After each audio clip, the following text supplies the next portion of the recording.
आज आपण आहोत श्री गुरु गोविंद सिंगजी स्टेडियम नांदेड येथे। स्टेडियमच्या समोर नांदेड जिल्हा क्रिकेट असोसिएशन NDCA 14 वर्षाखालील मुले निवड समितीच्या भ्रष्ट वशिलेबाज अकार्यक्षम व भोंगळ कारभाराच्या निषेधात खेळाडू व पालक समितीच्या वतीने प्रचंड निषेध निदर्शने या ठिकाणी करण्यात येत आहेत। ज्या खेळाडूवरती अन्याय झालेला आहे ते खेळाडू या ठिकाणी या आंदोलनामध्ये सक्रिय सहभागी असल्याचं आपल्याला या ठिकाणी दिसून येत आहे।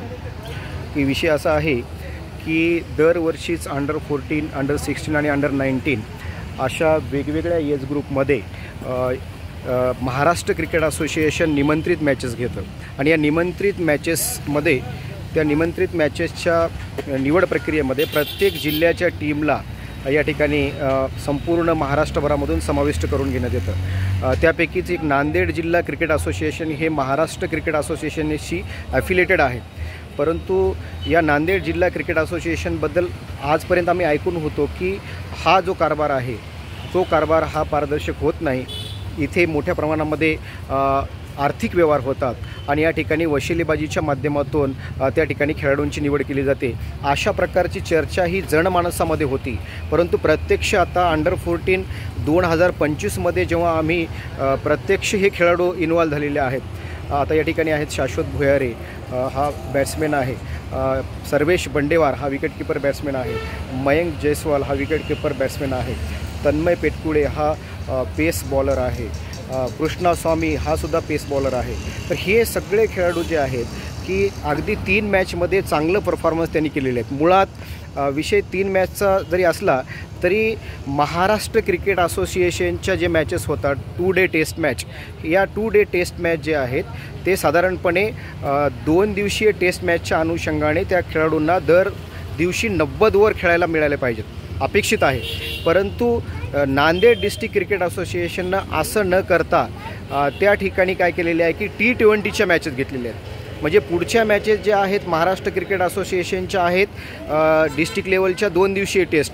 अपेक्षा अशी होती जरी खेळाडूंची संख्या जास्त आलेली असली तरी त्या खेळाडूंमध्ये छाननी करून त्यांचा परफॉर्मन्स बघून त्या ठिकाणी त्यांची ट्रायल टेस्ट घेऊन या नांदेड डिस्ट्रिक्ट क्रिकेट असोसिएशनच्या निवड समितीने जे आहे की फायनल मॅचेस जे आहेत 2 दिवसीय टेस्ट मॅचेस घेणं अपेक्षित होतं, तसं त्यांनी घेतलेलं नाही। याच्याशिवाय जे T20 मॅचेस घेतलेले आहेत T20 मॅचेसमध्ये त्यांनी काही मुलांना 3च मॅचेस खेळवलेल्या आहेत आणि काही मुलांना 4 मॅचेस खेळवलेल्या आहेत। ज्या मुलांना त्या ठिकाणी 4 मॅचेस खेळवलेल्या आहेत साहजिक आहे त्यांचा परफॉर्मन्स चांगलाच राहील किंवा मग त्यांना 1 मॅच एक्स्ट्रा मिळालेली आहे। म्हणजे समान संधी स्पर्धेमध्ये समान संधी असते, त्यांनी काय केलेले आहे स्पर्धेमध्ये असमान संधी या ठिकाणी दिलेली आहे। जेव्हा पालक वर्ग खेळाडू त्यांना विनंती करतात की बाबा तुमची लिस्ट दाखवा, फायनल लिस्टमध्ये आमचं नाव आहे का, किंवा तुमचं कार्यालय कुठे आहे, त्या कार्यालयाची जागा दाखवा, पत्ता द्या, कुठल्याही प्रकारचं कार्यालय नांदेड डिस्ट्रिक्ट क्रिकेट असोसिएशननं आजपर्यंत तरी मागच्या 10-15 वर्षाच्या इतिहासामध्ये त्यांनी जाहीर केलेलं नाही वर्तमानपत्रामध्ये खेळाडूंना।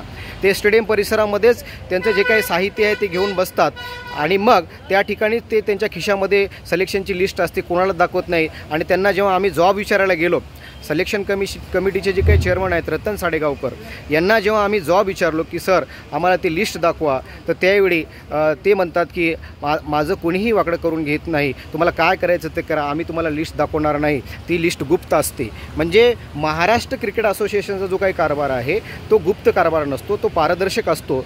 जिल्हा क्रिकेट असोसिएशनने सुद्धा तो कारभार या ठिकाणी पारदर्शक केला पाहिजे। परंतु असं न करता निवड समितीचे जे काही सदस्य आहेत मोहम्मद आथर यांच्याशी सुद्धा जेव्हा आम्ही बोललो चर्चा केली ते सुद्धा त्या ठिकाणी म्हणत आहेत की या लेकराची फिटनेस नाही, या लेकराचं ते नाही। परंतु प्रत्यक्षामध्ये 2 दिवसीय टेस्टसाठी जे लागतं जे काही परफॉर्मन्स राहतं या सगळ्या मुलांनी व्यवस्थित केलेले आहे। परंतु यांच्यापेक्षा आता आपण जाऊया या ठिकाणी या 2 दिवसीय टेस्ट मॅचेसच्या अनुषंगाने तन्मय पेटकुळे नावाचा जो खेळाडू आहे याने 7 विकेट घेतलेले आहेत आणि हा या 3 जे मॅचेस नांदेड जिल्हा क्रिकेट असोसिएशन घेतलेले आहेत त्या 3 मॅचेसमध्ये सर्वाधिक विकेट टिकर आहे। परंतु याला मात्र फायनल यादीमध्ये याचं नाव नाही। बेटा किती विकेट घेतला तन्मय? 7। नाव सांग पूर्ण तुझं? तन्मय अंबादास पेटकुले। अच्छा, 3 मॅचेसमध्ये कोणकोणत्या मॅचेसमध्ये किती विकेट घेतलं माहिती आहे का तुला? पहिल्या मॅचमध्ये 3, दुसऱ्यामध्ये 3, आणखीन डी सोबत त्याच्यात 1 विकेट काढली। अच्छा, म्हणजे 7 विकेट घेऊन देखील या मुलाचं तुझं नाव नाही ना त्या लिस्टमध्ये? नाही नाही लिस्ट नाही. त्या लिस्टमध्ये तन्मय पेटकुलेचं नावसुद्धा नाही, जो की टॉप या ठिकाणी सर्वाधिक विकेट घेतलेला आहे. त्याच्याबरोबरच आहे या ठिकाणी कृष्णा स्वामी, याचा ॲव्हरेज चांगला आहे, हा सुद्धा 3 विकेट घेतलेला आहे. परंतु याच्यापेक्षा ज्यांचा ॲव्हरेज कमी आहे असे खेळाडू त्या 14ची लिस्ट अशी तयार केलेली आहे. त्यांनी एक व्हॉट्सअपचा ग्रुप तयार केलेला आहे आणि त्या व्हॉट्सअपच्या ग्रुपवरती फक्त ते व्हॉट्सअपवरती नावं टाईप करून टाकलेले आहेत. परंतु फायनल लिस्ट जे आहे अध्यक्ष, सचिव, निवड समितीचे जे काही चेअरमन आहेत त्यांच्या सहीनिशी असते, पण तसं नाही केलेलं आहे. स्वामी, 3 मॅचेसमध्ये किती विकेट काढला बेटा? सर 3 विकेट काढले. किती ओव्हर मिळालेले आहे तुला? सर एका मॅचमध्ये 3 ओव्हर, दुसऱ्या मॅचमध्ये 3 ओव्हर, चौथ्या मॅचमध्ये 4 ओव्हर. हां, अच्छा.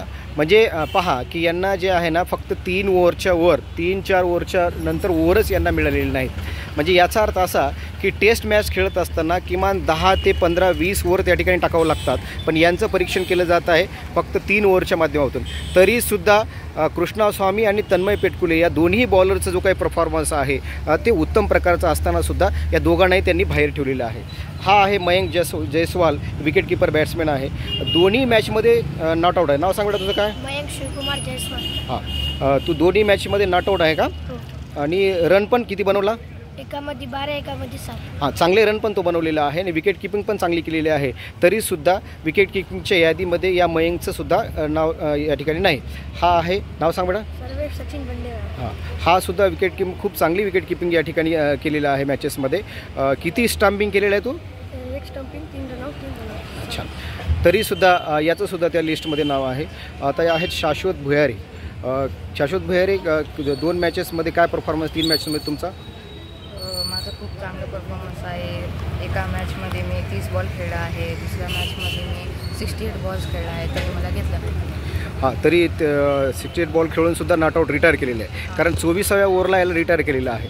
याचं कारण असं आहे की पुढे त्यांना 50 ओव्हरच्या मॅचेस घ्यायचेच नाहीत किंवा मग 90 ओव्हरच्या मॅचेस घ्यायचेच नाहीत. आणि कदाचित शाश्वत भुयारीला जर 50 ओव्हरच्या मॅचेस मिळाले असते तर तो 40 बनवला असता, 50 बनवला असता. म्हणजे याचा अर्थ खेळाडूंचा जो खऱ्या टेस्ट परफॉर्मन्स आहे तो त्यांना दाखवायचाच नाही. अशा प्रकारची निवड समितीची जी काही भूमिका आहे ती अतिशय भ्रष्ट स्वरूपाची आहे. वशिलेबाजीच्या माध्यमातून हे खेळाडू या ठिकाणी निवडलेले आहेत. या संदर्भात जिल्हा क्रिकेट असोसिएशनचे अध्यक्ष यांच्याकडे सुद्धा आम्ही तक्रार केलेली आहे, सचिवाकडे सुद्धा तक्रार केलेली आहे आणि तक्रार निवारण समितीचे अजय सिंग बिशेन यांच्याकडे सुद्धा आम्ही तक्रार केलेली आहे. परंतु अद्यापपर्यंतसुद्धा या ठिकाणी या आंदोलनास भेट देण्यास कुठल्याही पदाधिकारी येऊन भेटलेले नाहीत. आता हे आंदोलन हे इथंच थांबणार नसून याच्यापुढे सुद्धा मोठ्या प्रमाणामध्ये महाराष्ट्र क्रिकेट असोसिएशनचे पदाधिकारी आहेत यांच्याकडे सुद्धा रीतसर आम्ही तक्रार देऊया आणि ऐकलेच नाही तर या ठिकाणी न्यायालयामधून यांना नोटिसासुद्धा भेजण्याची तयारी आमची सुरू आहे.